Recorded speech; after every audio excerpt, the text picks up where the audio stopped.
Good to go. Connor, when you're in the middle of a losing streak like you are right now, how do you balance kind of the frustration of being in that place with also knowing that you got to have some positive energy to get where you want to go? You obviously want to be more positive than the other one. Obviously we're not happy with how the last stretch of games have gone. The only way out of it is to play better and to win games. So that's obviously the main focus. The Leafs had some success against you here last year, and I know it's somewhat different teams in a different year, but is there a style that you absolutely need to play against this core group that works better? Yeah, they were a good team last year. They're a good team again this year. They have great forwards. Their goalie's been playing well. Their back end's solid too. So, they're a good team, and it's going to take a good effort from us to get it done.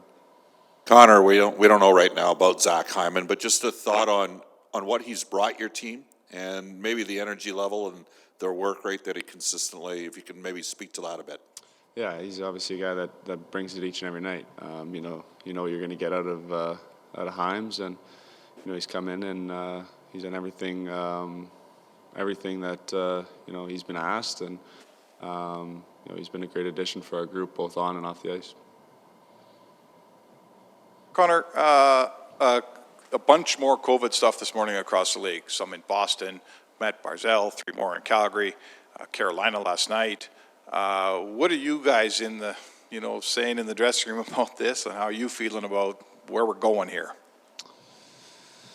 Yeah, obviously that's a question that's a lot more than hockey.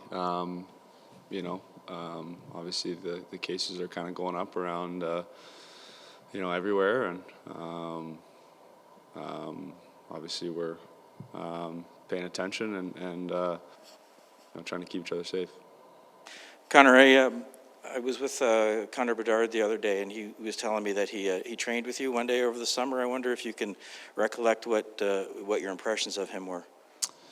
Yeah, he was in Toronto skating with Gary and the crew there, and it was kind of early on in the summer. I was just kind of getting back into it, and skated with him the one day, and first and foremost, just obviously very impressed with his skill level, the way he shoots the puck, and it was eye popping. So, he's a young kid, and it's an amazing thing that he's done to make that team at such a young age, and it's exciting for everybody.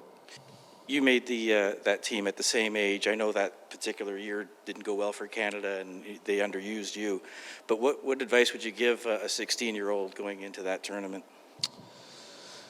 It feels like a long time ago, I just remember, it can be a little bit overwhelming at that age. You're so young and you're stepping into kind of the first games on the big stage,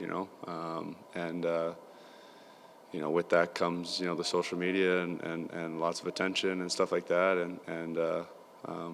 For me and our team that year, things didn't go all that well. So, there was lots of negativity around that, and I remember it being, difficult.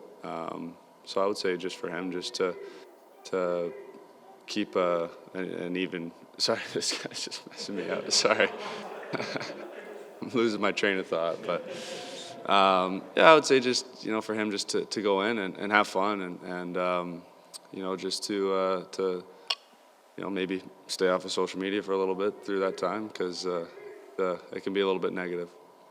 Connor, you talked about the COVID before, so give us a percentage on whether you want to go if there's isolation for 3 to 5 weeks in Beijing. How unsettling is that thought for you? I think it's obviously going to be a very fluid situation, and we need to continue to gather all the information that there is. I think there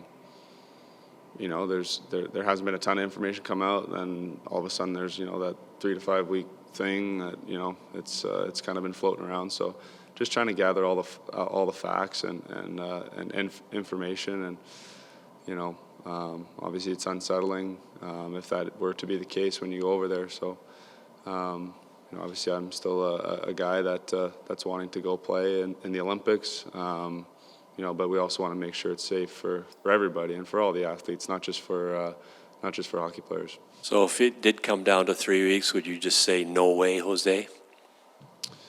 I'm not in the position to make that decision today. Again, we got to gather all the facts and all the information and go from there. Connor, yesterday Leon mentioned how, the whole team, a little bit of a funk 5-on-5. It says almost to the point where you don't feel you can make a play. Those are his words, not mine. And he just says, but you have to grind through that. This team, you're the only team in the NHL that's actually undefeated when you score first, right? Can you talk about just the mindset and how much, do you notice it on the ice and how different the game is if you score first? I think the mindset for a lot of teams when they play our group is just check and defend hard and not give up any space. And when you manage to play with the lead, it kind of changes how they have to play. They have to open up a little bit. They have to bring the game to us a little bit. When we're chasing the game like we have been lately, teams can kind of sit back and really clog it up. And I think that obviously for us playing with the lead is big. But 5-on-5 overall, I think, we haven't been our best probably. I think there's that happens. Things dry up through a course of an 82-game season, and obviously we're going through that right now. And lastly, normally wouldn't ask it in this kind of form. We'd be in the room, but when you wake up this morning, are you a shoveler? Are you shoveling out pretty quick? How does that work? I actually lucky enough to have a heated driveway, so it kind of just melts. Smart, veteran move. But it was definitely a good dump we got last night.